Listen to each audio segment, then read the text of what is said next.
Ang Pilipinas ay mayroong 7,107 isla na pinalilibutan ng iba't ibang dagat, kung kaya't hindi na bago sa atin ang pagdaan ng mga bagyo na nagdudulot ng pighati sa nakararami. Sa pagsalanta ng mga bagyong ito, maraming kabuhayan ang winasak, buhay na napahamak at kinabukasang nawala na parang bula. Sa paglipas ng panahon at pagdaan ng maraming bagyo, mayroong mga lugar na hanggang ngayon ay hindi pa din nawawala ang baha at siyang nakasanayan na ng madla. Dito sa Malabon, naging parte na ng kanilang pamumuhay ang malubog sa baha tuwing tag-ulan. Ang Artex Compound ay isang lugar na makalipas ang 10 taon ay hindi pa din humuhupa ang hanggang dibdib na baha. Ito ay isang ektaryang lupain na sa ngayon ay mayroong 175 populasyon.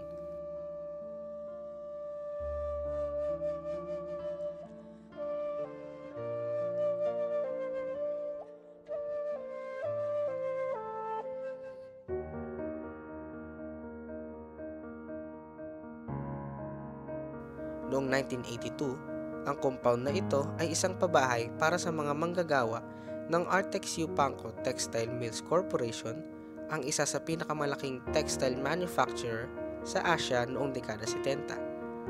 At noong 1984, nagprotesta ang mga manggagawa dahil hindi sila nababayaran ng sapat. Hindi nagtagal, natigil ang operasyon ng pabrika noong 1989 dahil sa pag-aklas ng mga manggagawa at dahil na din sa paglala ng baha sa Malabon. Kahit nagsara na ito, pinili ng mga residente na doon pa rin manirahan at ipaglaban ang karapatan nila sa lupain. Noong 1989, medyo bumabaha pa. Tapos, yung binubomba pa namin yon. Di ba yung doon sa may tinayuan ng gripo namin, binubomba pa yun, mayroong bomba na nagpapalabas ng tubig. Lang ito, 205 lang. Yung diretso na talaga hindi na namin kayang bombayin kasi hanggang hita na eh. Ngayon hanggang dibdib na, kaya hindi na kaya. Oo, nag-steady na, wala na. Hanggang dibdib na eh. Access sa krudo, hindi na kaya ng pamilya na naambag-ambagan namin krudo.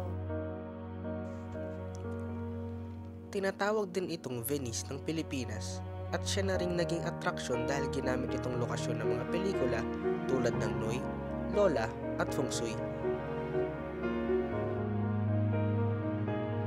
Sa kabila ng matinding pagbaha, hindi ito naging hadlang upang mapaginhawa ang pamumuhay ng mga naninirahan sa Artex.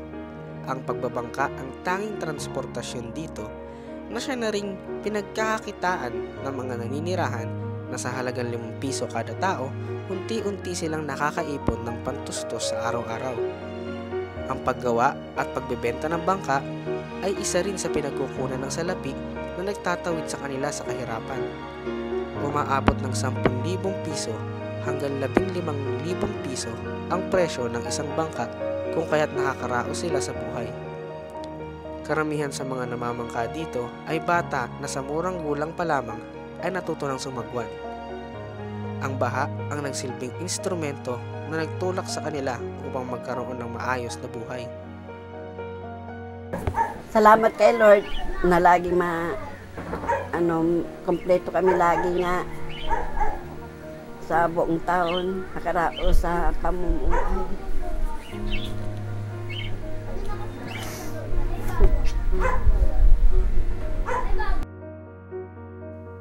Sa loob ng 33 taong paninirahan ni Aling Clarita dito sa Artex Compound, ni minsan ay hindi naisipan ng kanyang pamilya na lisanin ang lugar. Pangarap namin, yung pa sa amin tong lugar para hindi kami squatter. Tapos talagang ito lang yung hinihiling namin sa mga may-ari ng lupa. Naglalaman pa namin ito eh. Kailangan andito pa rin kami kasi malapit sa lahat. Pakiramdam namin safe dito, safe. Oo, kasi kahit naiwanan mo yung bahay mo dito, walang nawawala. Tunay nga malikhain ng mga Pilipino. Dahil dito sa Artex, nakaisip sila ng isang nakamamanghang paraan upang ipadala sa kalapitbahay ang nais niyang bilhin mula sa tindahan nang hindi na niya kinakailangan sumagwan. Sa ibang pagkakataon, ang matinding pagbaha ang sumisira at nagpapalubog sa kabuhayan at buhay ng mga tao. Ngunit dito sa Artex, ito ang nagpaangat sa kanila sa kahirapan. Totoo nga mahirap mamuhay sa isang lugar tulad ng Artex. Ngunit para sa mga residente nito, nakakahanap pa rin sila ng dahilan upang ngumiti at ipagpatuloy ang buhay sa gitna ng tubig baha.